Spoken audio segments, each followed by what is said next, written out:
الحمد لله رب العالمين، والصلاة والسلام على أشرف الأنبياء وسيد المرسلين وعلى آله وصحبه أجمعين ومن تبعهم بإحسان في كل زمان ومكان إلى يوم الدين. أما بعد، فقد قال النبي صلى الله عليه وسلم: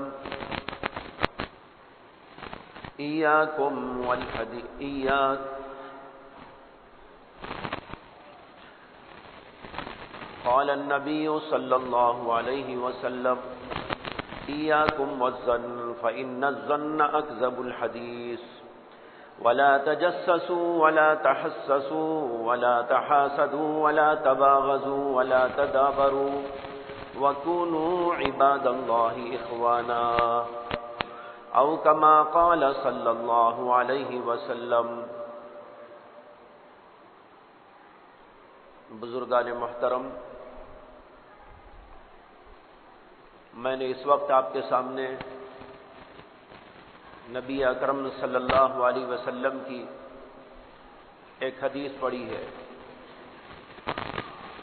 اور اس حدیث میں نبی اکرم صلی اللہ علیہ وسلم نے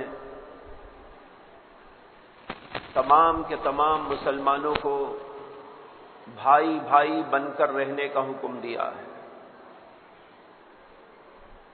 اور یہ مضمون خود قرآن کریم کے اندر بھی اللہ نے ارشاد فرمایا: انما المؤمنون اخوہ، تمام کے تمام مسلمان بھائی بھائی.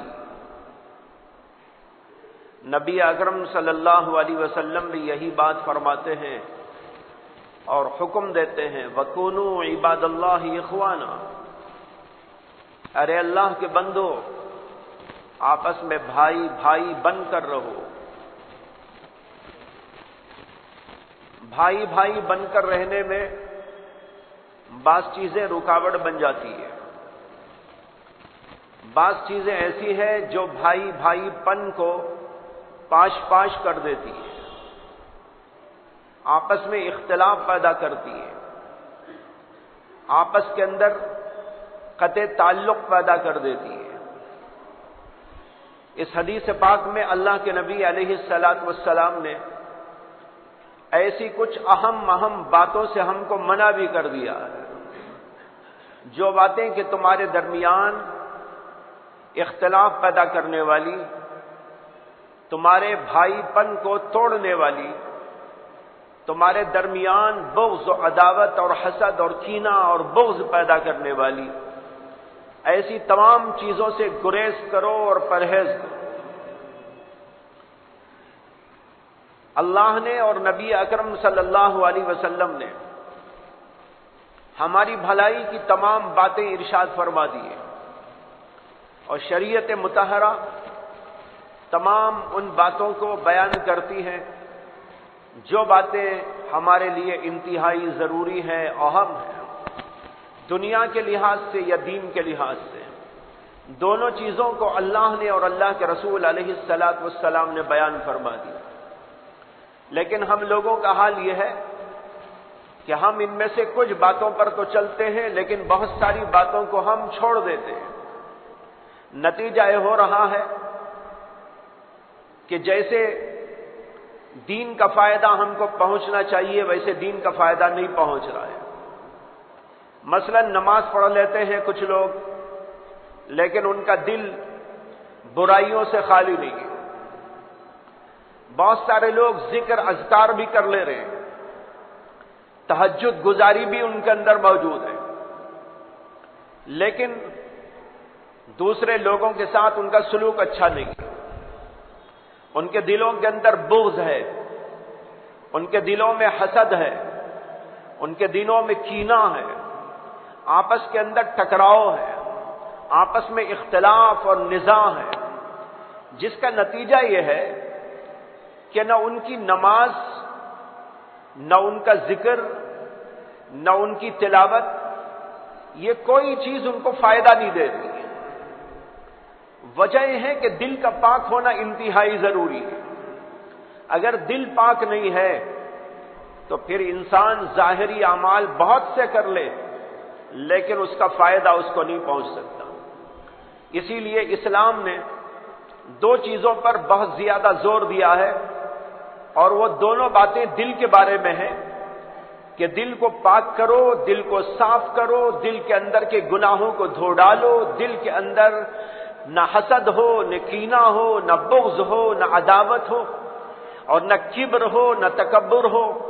اور اسی کے ساتھ دوسری بات یہ ہے کہ اپنے دل کو نیکیوں سے آراستہ کرو، اس میں ہمدردی ہو، اس کے اندر غمخواری ہو، اس کے اندر محبت ہو، اس کے اندر دوسروں کے ساتھ نیک جذبہ موجود ہو، اور اللہ کی اطاعت کا جذبہ ہو، اللہ سے محبت ہو، بندوں سے بھی محبت ہو، پیار ہو۔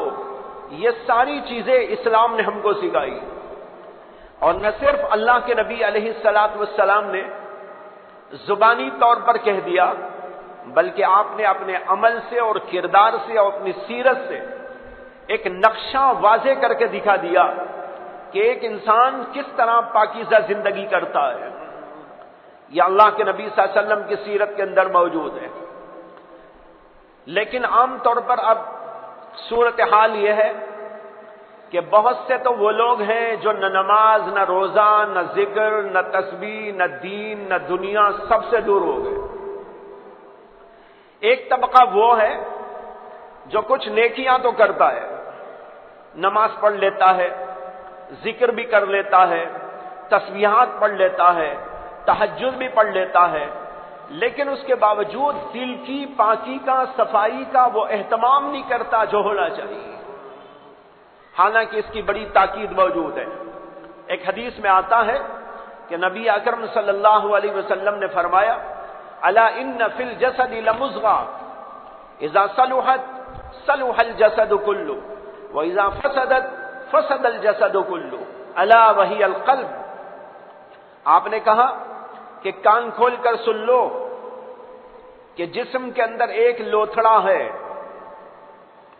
جب وہ ٹھیک ٹھاک رہتا ہے، جب وہ درست اور سالم اور صحیح رہتا ہے تو جسم کا پورا نظام صحیح رہتا ہے۔ آنکھ ٹھیک رہے گی، زبان ٹھیک رہے گی، کان ٹھیک رہیں گے، ہاتھ پیر ٹھیک رہیں گے۔ وَإِذَا فَسَدَتْ فَسَدَ الْجَسَدُ كُلُّهُ۔ اور جو لوتھڑا خراب ہو جائے، وہ ایک لوتھڑا، تو فرمایا کہ جسم کا پورا نظام خراب ہو جاتا ہے۔ پھر آنکھ بھی غلط دیکھتی ہے، زبان بھی غلط بولتی ہے، کان بھی غلط سنتا ہے، ہاتھ پیر سے بھی آدمی غلط کام کرنے کے لیے راضی ہو جاتا ہے بلکہ تل جاتا ہے۔ کب؟ جب وہ لوتھڑا خراب ہو جاتا ہے۔ وہ کون سا لوتھڑا؟ فرمایا الا وہی القلب، کان کھول کر سن لو، ہے دل۔ جب دل ٹھیک رہتا ہے، جسم کا پورا نظام ٹھیک رہتا ہے، جب وہ خراب ہو جاتا ہے تو جسم کا پورا نظام خراب ہو جاتا ہے، یہاں تک کہ انسان کی اس خرابی کا اثر اس کے پورے معاشرے پر پڑتا ہے، اور پھر معاشرہ خراب ہو جاتا ہے۔ اس طریقے پر دل کی برائی کا اثر بہت دور دور تک پہنچتا ہے۔ بتانا یہ ہے کہ دل کو صاف پاک رکھنا بہت ضروری ہے۔ اس کے لیے بہت ساری تعلیمات ہیں۔ ان تعلیمات میں سے ایک حدیث میں نے اس وقت آپ کے سامنے پڑھی ہے، تھوڑی سی اس کی تشریح کروں گا جس سے اندازہ ہوگا کہ اللہ کے نبی علیہ الصلوۃ والسلام نے کتنی اہم باتوں پر ہم کو تنبیہ کر دی ہے۔ اور یہ وہ امور ہے کہ جب آدمی ان چیزوں کو اپناتا ہے تو تمام مسلمان بھائی بھائی بن کر رہتے ہیں، اور جب ان کے اندر خلل پڑ جاتا ہے تو پھر سگے بھائی بھی بھائی نہیں رہتے، سگی بہنیں بھی آپس کے اندر بہنیں نہیں رہتی، بلکہ ان کے اندر بھی کٹاف پیدا ہو جاتا ہے، ان کے اندر بھی اختلاف پیدا ہو جاتا ہے، اور وہ دوری کا شکار ہو جاتے ہیں۔ اور جب یہ امور ہم تھام لیتے ہیں تو تمام مسلمان دور دور کے بھی ہوں، وہ سب کے سب بھائی بھائی بن کر رہتے ہیں۔ یہ ہے اس اللہ کے نبی علیہ الصلوۃ والسلام کی حدیث کا منشا اور مطلب اور مقصد۔ کیا حدیث ہے؟ اللہ کے نبی علیہ الصلوۃ والسلام فرماتے ہیں ایاکم والظن فإن الظن اکذب الحدیث، فرمایا کہ تم لوگ بدگمانی سے بچے رہنا، بدگمانی سے دور رہنا، کیونکہ بدگمانی بہت ہی بڑا جھوٹ ہے، بہت بڑی جھوٹی بات ہے۔ یہ پہلا جملہ ہے جو اللہ کے نبی علیہ الصلوۃ والسلام نے اس حدیث پاک کے اندر ارشاد فرمایا۔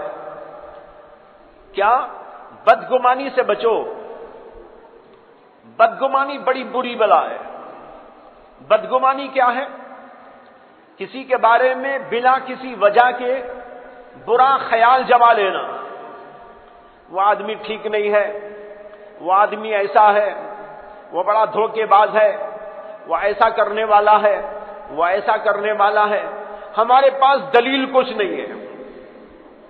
بے دلیل کسی کے بارے میں برا خیال جما لینے کا نام ہے بدگمانی۔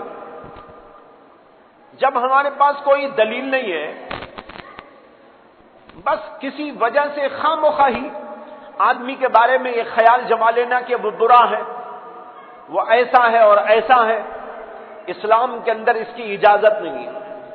اور خود قرآن کریم کے اندر بھی اللہ نے اس سے منع کیا اور فرمایا کہ جو ہے برا گمان کسی کے بارے میں نہ کرو۔ یہ برا گمان کسی کے بارے میں کرنا، فرمایا فَإِنَّ الظَّنَّ أَكْذَبُ الْحَدِيثِ، یہ بہت ہی بڑا جھوٹ ہے۔ اس کو اللہ کے نبی علیہ الصلوۃ والسلام نے بڑا جھوٹ قرار دیا ہے۔ اکذب الحدیث، اکذب کے معنی ہے بڑا جھوٹ۔ یہ چھوٹا جھوٹ نہیں ہے، بڑا جھوٹ ہے۔ جب آدمی کے پاس کوئی دلیل نہیں، بے دلیل کسی کے بارے میں یہ سمجھتا ہے، گمان جماتا ہے، دل کے اندر خیال کرتا ہے وہ ایسا اور ایسا، اور پھر اتنا ہی نہیں، جب آدمی بدگمانی میں مبتلا ہوتا ہے تو بد زبانی میں بھی مبتلا ہو جاتا ہے، یعنی پھر وہ دوسروں کو بولنے لگتا ہے وہ آدمی ایسا ہے، وہ آدمی ایسا ہے، وہ یوں ہے اور یوں ہے، یوں کرنے والا ہے۔ اب اس کی برائی اس کی زبان پہ آتی ہے۔ آج کا دور اس بارے میں بہت زیادہ آگے بڑھا ہوا ہے۔ بہت زیادہ لوگ ایک دوسرے سے بدظن ہو جاتے ہیں، بنا کسی وجہ کے بدظن ہو جاتے ہیں، یا کوئی بات ان کے سامنے آتی ہے تو اسے صحیح نہ سمجھنے کی وجہ سے بھی جو ہے بدگمانی میں مبتلا ہو جاتے ہیں۔ جیسے کہتے ہیں کہ ایک آدمی نے سر کھجایا تو دوسرا آدمی سمجھ لیا یہ مجھے دیکھ کر مجھے ڈرانا چاہ رہا ہے، یہ مجھے دیکھ کر مجھے ڈرانا چاہ رہا۔ وہ تو کھجانے کے لیے ایسا کیا، اتفاق سے وہ سامنے آ گیا۔ اب سامنے وہ آیا، اس نے یوں کیا تو وہ سمجھا مجھے ڈرانے کے لیے ایسا کر رہا ہے۔ اب یہ اس کا نام ہے بدگمانی۔ ارے کسی کے بارے میں کوئی بات تم کو بری لگ رہی ہے، اگر تمہیں اس کے بارے میں کچھ احساس ہو رہا ہے تو ڈائریکٹ اس سے ملو اور پوچھ لو، معلوم کرو کہ جناب آپ نے ہاتھ ایسا کیا تھا، کیا مقصد تھا، مجھے ڈرانا چاہ رہے تھے آپ؟ وہ بتا دے گا کہ کیوں کیا تھا، میرے سر میں درد ہو رہا تھا، مجھے کھجلی ہو رہی تھی، یا مجھے اور کوئی مقصد تھا، بات واضح ہو جائے گی۔ تو اس طرح آدمی کو یہ نہیں چاہیے کہ بنا کسی وجہ کے یا کسی بات کو یوں ہی دیکھ کر بدگمانی میں مبتلا ہو جائے، بلکہ اس کی تحقیق کرنا چاہیے، معلومات کرنا چاہیے، پوچھ تاچھ کرنا چاہیے، اسی سے معلومات کر لینا چاہیے، تب جا کر کسی بات کے نتیجے پر پہنچنا چاہیے۔ بنا کسی وجہ کے اس طرح کرنے کو اللہ کے نبی علیہ السلام نے فرمایا فَإِنَّ الظَّنَّ أَكْذَبُ الْحَدِيثِ، یہ بڑا بدترین جھوٹ ہے کہ آدمی بنا کسی وجہ کے کسی کے بارے میں بدگمانی میں مبتلا ہو جاتا ہے۔ اس کے بعد دوسرا جملہ فرمایا، دیکھیے یہ جو پہلی بات اللہ کے نبی نے فرمائی بدگمانی، یہ بدگمانی وہ چیز ہے جو آپس میں بھائی بھائی کو جدا کر دیتی ہے، بہنوں بہنوں کے درمیان میں جدائی پڑ جاتی ہے، رشتہ داروں میں دڑاڑیں پڑ جاتی ہیں، دوستوں کے اندر اختلاف پیدا کر دیتی ہیں۔ جب آدمی یہ سوچ لیتا ہے اس نے ایسا اس لیے کیا، اس نے مجھے ایسا کیا اور فلاں کو ایسا کیا، اس طرح گمان کر لینے کی وجہ سے نتیجہ ہوتا ہے کہ آپس میں دوست کٹ ہو جاتے ہیں، اختلاف بڑھ جاتا ہے۔ اور پھر جو اللہ کے نبی نے آخر میں فرمایا کونو عباد اللہ اخوانا، ارے بھائیو، ارے اللہ کے بندو، بھائی بھائی بن کر رہو، یہ بھائی پن میں، بھائی بننے میں رکاوٹ پیدا کرنے والی چیز ہے۔ اسی اللہ کے نبی نے کہا ایاکم والظن فإن الظن اکذب الحدیث۔ اس کے بعد دوسری بات ارشاد فرمائی ولا تجسسوا ولا تحسسوا، دو لفظ ہیں، ایک ہے تجسس اور ایک ہے تحسس۔ ایک جیم آتا ہے، ایک میں ہاں آتا ہے، تجسس تحسس۔ بعض علماء کہتے ہیں کہ دونوں کے معنی ایک ہی ہیں، یعنی تجسس کرنا، کسی کی ٹوہ میں لگ جانا، یہ کیا کر رہا ہے، کہاں جا رہا ہے، کس سے مل رہا ہے، کیا بات چیت کر رہا ہے، کسی کی ٹوہ میں لگ جانا، اس کے عیبوں کو تلاش کرنا، اس کے اندرونی حالات کو معلوم کرنے کی کوشش کرنا، یہ ہے تجسس۔ اور اسلام کے اندر تجسس حرام ہے، ناجائز۔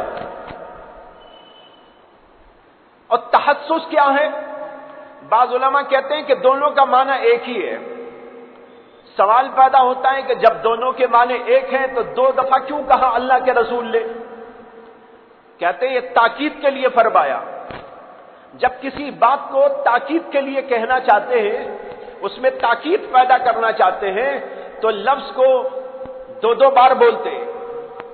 بیٹا دیکھو میں نے ایسا کہا نا، یاد رکھنا یاد رکھنا۔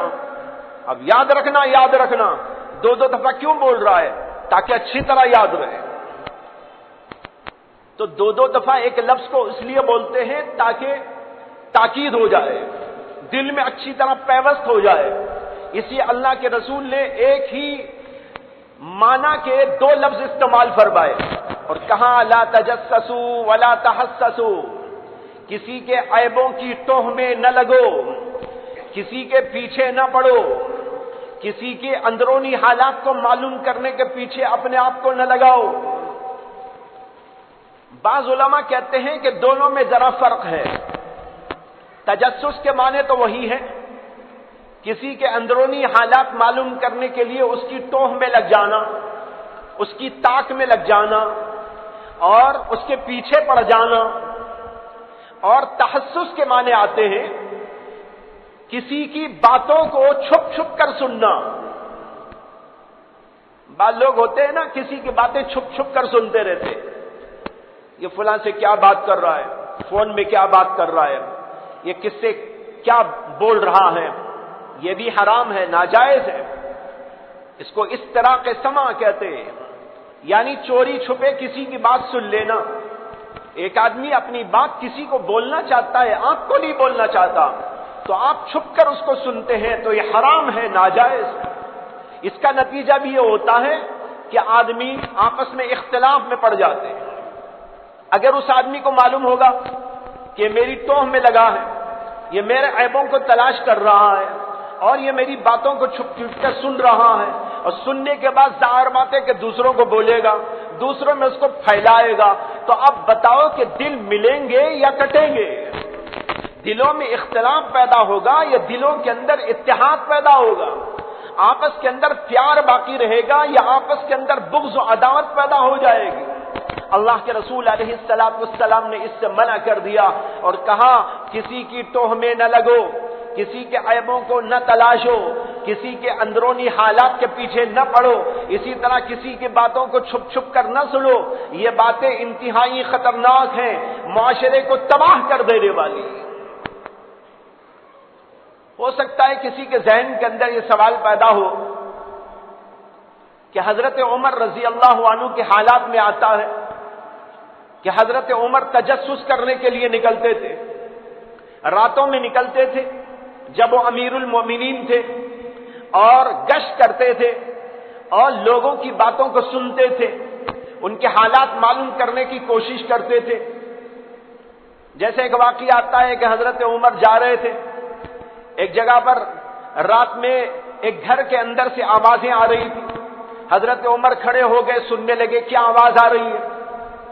ماں بول رہی ہے بیٹی سے کہ بیٹی دودھ میں پانی ملا کے بیچو, اور بیٹی بول رہی ہے کہ نہیں امی جان میں تو دودھ میں پانی نہیں ملاؤں گی.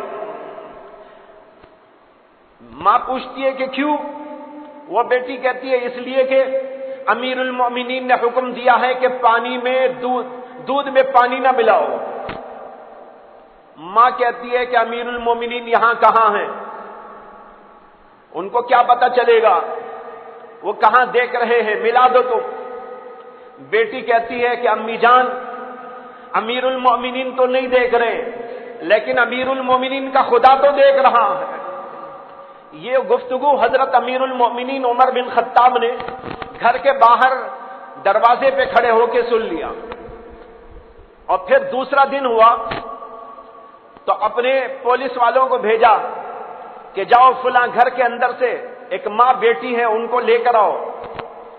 ان دونوں کو لا کے امیر المومنین کے دربار میں پیش کیا گیا. امیر المومنین نے کہا کہ رات میں تمہارے گھر میں کیا آوازیں آ رہی تھی, کیا بات چیت ہو رہی تھی. اب انہوں نے ساری بات جو تھی وہ بتا دی. امیر المومنین نے ماں سے کہا کہ تم نے ایسی غلط بات کیوں کی. بہرحال اس نے معافی مانگ لی, اور حضرت امیر المومنین نے اس کی بیٹی کو شاباشی دی اور کہا تمہارے دل میں اللہ کا ڈر ہے, تمہارے دل میں اللہ کا خوف ہے, اس کو پالتے رہنا, اس کو برقرار رکھنا. اس کے بعد ان کو بھیج دیا. بھیجنے کے بعد اپنے بیٹے کے واسطے رشتہ دے کر, رشتے کے واسطے اسی بیٹی کے پاس میں بھیجا, ماں کے پاس, جاؤ میرے بیٹے کے لیے اس بیٹی کا رشتہ لے کر آؤ. چنانچہ حضرت امیر المومنین کے بیٹے سے اس لڑکی کی شادی کی گئی. بہرحال میں بتانا یہ چاہ رہا ہوں, ہو سکتا ہے کسی کے ذہن میں سوال پیدا ہو کہ حضرت امیر المومنین گشت لگاتے تھے اور لوگوں کی باتیں چھپ چھپ کر سنتے تھے اور ان کے اندرونی حالات کو معلوم کرنے کی کوشش کرتے تھے, یہ تو حرام ہے, ناجائز ہے, اور پھر انہوں نے کیسے کر دیا؟ اس کا جواب یہ ہے کہ یہ عام لوگوں کے لیے منع ہے, امیر المومنین کے لیے منع نہیں ہے. امیر المومنین کی ذمہ داری ہوتی ہے امیر المومنین لوگوں کے حالات سے واقف ہو اور وہاں کیا اچھا اور کیا برا ہو رہا ہے اس کے اوپر کنٹرول رکھے, اور کنٹرول رکھنے کے لیے اس کے سامنے سارے حالات اور واقعات ہونا چاہیے. اس لیے امیر المومنین کو اس کی اجازت ہے, وہ ایسا کر سکتا ہے. اسی طرح کوئی ادارے والا اپنے ماتحت لوگوں جیسے طلبہ, اسٹوڈنٹ کے اوپر نگاہ رکھنے کے لیے ان کے حالات کا تجسس کرنے لگے, طلبہ ٹھیک ہے کہ نہیں ہے, کوئی غلطیاں نہیں کر رہے, اصلاح ان کی کرنا مقصود ہوتا ہے, اس لیے ان کو اجازت دی گئی ہے. لیکن عام لوگ جو کرتے ہیں وہ اصلاح کے لیے نہیں کرتے بلکہ اس لیے کرتے ہیں کہ لوگوں کے حالات معلوم کرے اور دوسروں میں ان کو بدنام کرے. یہ ناجائز. تو امیر المومنین یا کوئی ذمہ دار کسی ادارے کا تجسس کرتا ہے, تحسس کرتا ہے تو وہ اصلاح کے لیے کرتا ہے. کسی طالب علم کے بارے میں, کسی اسٹوڈنٹ کے بارے میں اس کی برائی اگر معلوم ہوگی تو محتمم اصلاح کرے گا, ذمہ دار اصلاح کرے گا, اس کے اندر کی خامیوں کو دور کرے گا. امیر المومنین اصلاح کریں گے, جیسے کہ ابھی اصلاح کر دی انہوں نے بلا کر. یہ کام امیر المومنین کا اور ذمہ داروں کا ہوتا ہے. لیکن جو عام لوگ ہوتے ہیں ان کو اس کی اجازت نہیں. یہیں پر ایک بات اور عرض کر دوں کہ باپ کو بھی اپنے بچوں کا تجسس کرنے کی اجازت ہے. باپ اپنے بچوں کا تجسس کرے, اور کرنا چاہیے. آج یہ تجسس نہیں کر رہے, بچوں کو چھوڑ دیا ہے, موبائل فون دے کر چھوڑ دیا. بچے کیا دیکھ رہے ہیں, کیا کر رہے ہیں, کیا کانٹیکٹ کر رہے ہیں, کہاں سے کہاں تک ان کی پہنچ ہو رہی ہے, اور کیا وہ باہر جا کر اندر جا کر رہے ہیں, کس سے مل رہے ہیں, کس سے نہیں مل رہے ہیں. یہ بچوں کے بارے میں ماں باپ کو معلوم ہونا چاہیے تاکہ وہ ان کے اوپر کنٹرول کر سکے اور ان کی اصلاح کرے. باپ کو ظاہر بات ہے بچوں کا درد ہوگا, محبت ہوگی, پیار ہوگا, اس لیے وہ ان کی اصلاح کرے گا, اس کے لیے اجازت ہے. لیکن کوئی اور آدمی کسی کے پیچھے پڑ جائے گا، کیوں پڑے گا؟ وہ تو اصلاح نہیں کرے گا بلکہ ان کو بدنام کرنے کے لیے کرے گا، ان کے عیبوں کو ادھر ادھر اچھالنے کے لیے کرے گا۔ اس لیے اللہ کے نبی نے کہا لا تجسسوا ولا تحسسوا، اور آگے فرمایا ولا تحاسدوا ولا تباغضوا ولا تدابروا۔ تین باتیں، آپس میں حسد نہ رکھو، یہ بھی تمہارے درمیان اختلاف پیدا کرتا ہے، یہ بھی تمہارے درمیان بعد و دوری پیدا کرتا ہے۔ ولا تباغضوا، اور بغض بھی نہ رکھو، بھائی بھائی میں بغض آ جائے، رشتہ داروں میں بغض آ جائے، کینہ آ جائے۔ بغض کہتے ہیں کینہ رکھنا، یعنی دل کے اندر کسی کی برائی کو پالنا، یہ حرام ہے، ناجائز۔ اللہ کے نبی کہتے ہیں نہ حسد کرو، نہ بغض رکھو، ولا تدابرو، اور آپس میں قطع تعلق نہ کرو۔ جب آدمی حسد رکھے گا تو قطع تعلق ہو جائے گا، تحسس و تجسس کرے گا تو قطع تعلق ہو جائے گا، اسی طرح بدگمانی کرے گا تو قطع تعلق ہو جائے گا۔ اسی آخر میں فرمایا ولا تدابرو، قطع تعلق نہ کرو۔ بعض علماء نے تدابرو کا ترجمہ کیا ہے ولا تجادلو، آپس میں لڑائیاں نہ کرو۔ جب آدمی بغض میں مبتلا ہوگا، حسد میں مبتلا ہوگا، یا اور اس طرح کی برائیوں میں مبتلا ہوگا، نتیجہ یہ ہوگا کہ اس کے دل کے اندر ایک دوسرے سے عداوت اور بغض پیدا ہو کر لڑائیوں جھگڑوں تک نوبت پہنچ جائے گی۔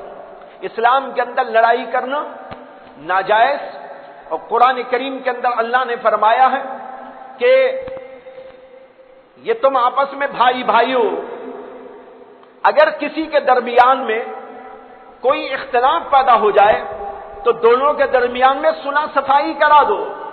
اور ایک حدیث میں آتا ہے کہ اللہ کے نبی علیہ السلام نے ارشاد فرمایا اذا التقى المسلمان بسيفيهما فالقاتل والمقتول في النار، جب دو مسلمان آپس میں لڑنے کے لیے تلواریں لے کر نکلتے، یہ تلوار تو مثال ہے، لڑنے کے لیے تلوار استعمال ہوتی تھی، اگر تلوار نہ بھی ہو تو بھی لڑائی ہو سکتی ہے، مار کے یوں ہی ختم کر ڈالے، یوں ہی مار توڑ ہو جائے، یا کوئی ڈنڈے سے مارے، کوئی کھمبی سے مارے، کوئی پتھر سے مارے، تو سب سے ہو سکتا ہے، تلوار کی مثال ہے یہاں پر۔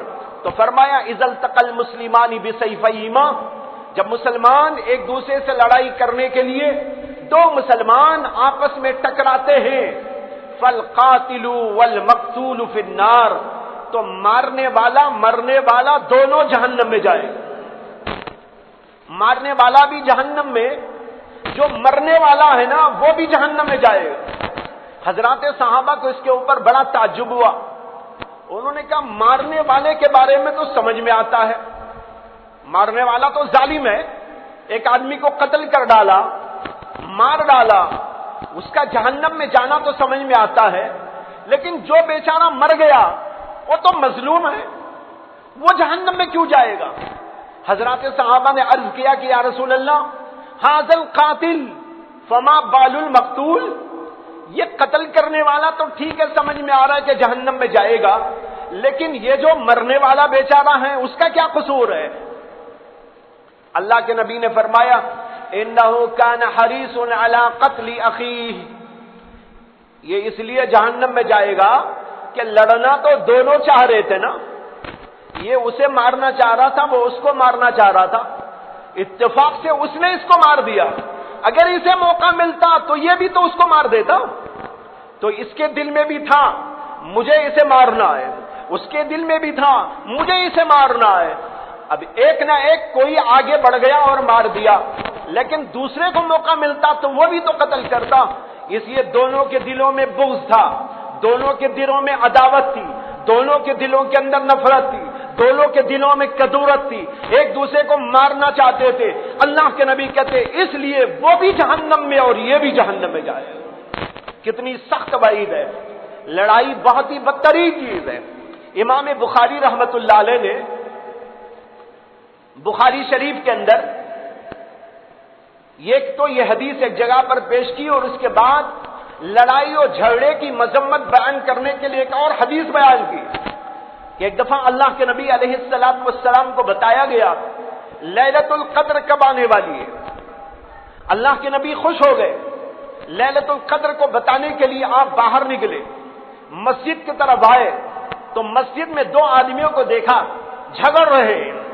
ایک آدمی نے ایک آدمی کا قرض لے لیا تھا, وہ دیتا نہیں تھا. دونوں کے اندر ٹکراؤ ہوا, دونوں آپس میں ایک دوسرے کو برا بھلا کہنے لگے, وہ اس کو اور وہ اس کو. مسجد میں آوازیں بلند ہو گئی. یہ جھگڑا دیکھا اللہ کے نبی کہتے ہیں میں تو تم کو لیلۃ القدر کی بات بتانے کے لیے آیا تھا, لیکن ان دو آدمیوں کے جھگڑے کی وجہ سے میرے دل سے اللہ نے اس کو نکال ڈالا. دیکھو کتنی بڑی چیز سے محرومی ہو گئی. اس لیے یہ لڑائیاں جھگڑے آپس کے اندر یہ بہت ہی غلط اور انتہائی ناروا قسم کی چیز ہے. اللہ کے نبی نے اس کو منع کیا اور اخیر میں فرمایا وَكُونُوا عِبَادَ اللَّهِ إِخْوَانًا, ارے اللہ کے بندو بھائی بھائی بن کر رہو. آج کا سبق ہے حدیث پاک کا, تشریح کے ساتھ آپ کے سامنے عرض کیا گیا. دلوں سے نفرتوں کو نکالیے, بغض کو نکالیے, کینے کو نکالیے, محبت پیدا کیجیے, آپس میں بھائی چارہ پیدا کیجیے. اس طرح ایک دوسرے کو دل سے لگائیے, معاف کر دیجیے اگر کسی نے کچھ کیا ہو. معافی, تلافی اور صفائی اللہ کو بہت پسند ہے. اس طریقے پر ایک دوسرے کے ساتھ پیار محبت سے رکھنے کا سبب اللہ کے نبی علیہ السلام نے ہم کو سکھایا. اللہ مجھے بھی آپ کو بھی توفیق عطا فرمائے. وآخر دعوانا ان الحمد للہ رب العالمین.